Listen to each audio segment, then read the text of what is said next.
Hi guys. Okay, this week we are doing closed guard work.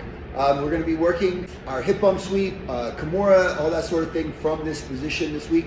So our first game that we play is essentially a hip bump sweep and bump and roll.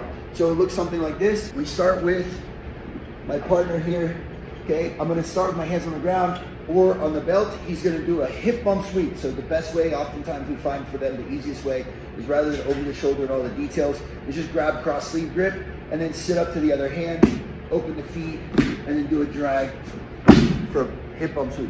And then right away, I'm going to go into a gross motor bump and roll. So I don't have to have a perfect grip, but everything's tight, trap, bump, roll, and we keep that momentum going. And so we use this hip bump sweep bump and roll. We use this all the way from one side of the academy to the other. Then we have them come back, and then the other person will do the other way. You can do it 4 times if you want head opposite sides, so you're doing right side and left side of both, but your time and things like that will determine how much of that you do. So our move for this week, you guys, is going to start from hip bump sweep. So we're starting in the closed guard. Notice how my partner is sitting with their knees open, hands on the belts, kind of sitting up tall, okay? From here, step 1 is going to be a cross grip on the sleeve. Step 2 is going to be sitting up to my hand, okay? Step 3 is going to be collecting the arm, feet on the mat, and then step 4, I'm going to get my belt higher than his belt and sweep to mount. That should land right here, okay?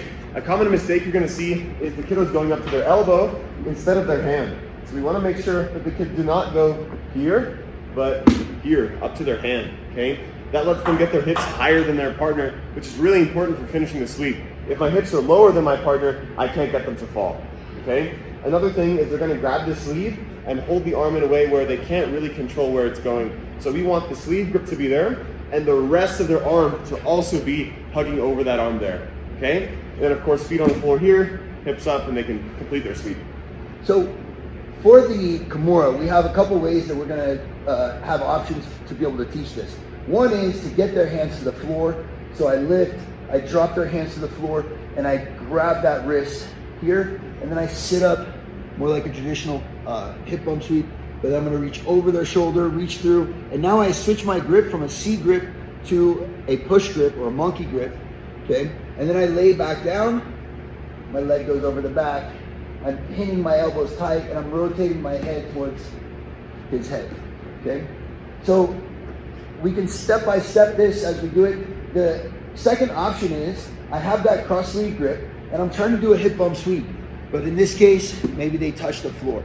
And if they do touch the floor, I can just jump right into this Kimura. So I'm gonna fall into this C grip, reach over, lay back down, leg across the back, rotate towards the head, and I'm pinching my elbows the whole time and rotating towards the head with my body. Both of these Kimura positions work fantastic. You can choose one or the other to teach. I think each one has its benefits for the kiddos to learn different things.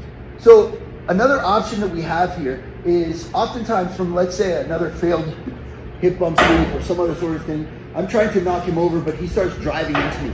With this, I'm gonna reach back and I'm gonna just switch to this side. So let's say that I'm trying to hip bump sweep on this side, okay, and he drives into me, I take, and I reach back and around his neck here, I grab my hands together, so this is going to be my choking arm. My support hand grabs my choking hand, okay? I close that space off. Again, very gross motor here. I'm closing back over my guard and I'm pulling his head in half, okay? So without my partner, it looks like I'm bending my elbow in and then I'm folding as I go, okay?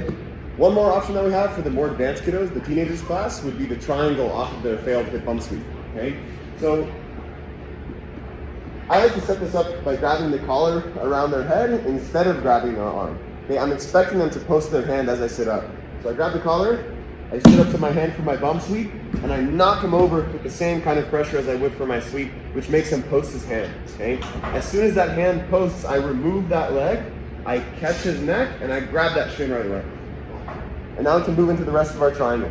Okay, so I can step on the hip, turn my ankle, lock my knee on top of my foot, and then squeeze my legs together. Okay guys, so that is our closed guard week for this week. We're doing the hip bump sweep, the Kimura. We added for the older kids submissions like guillotines and triangles from a failed hip bump sweep. So it gives you a lot of options from this closed guard position. I hope you enjoyed this week.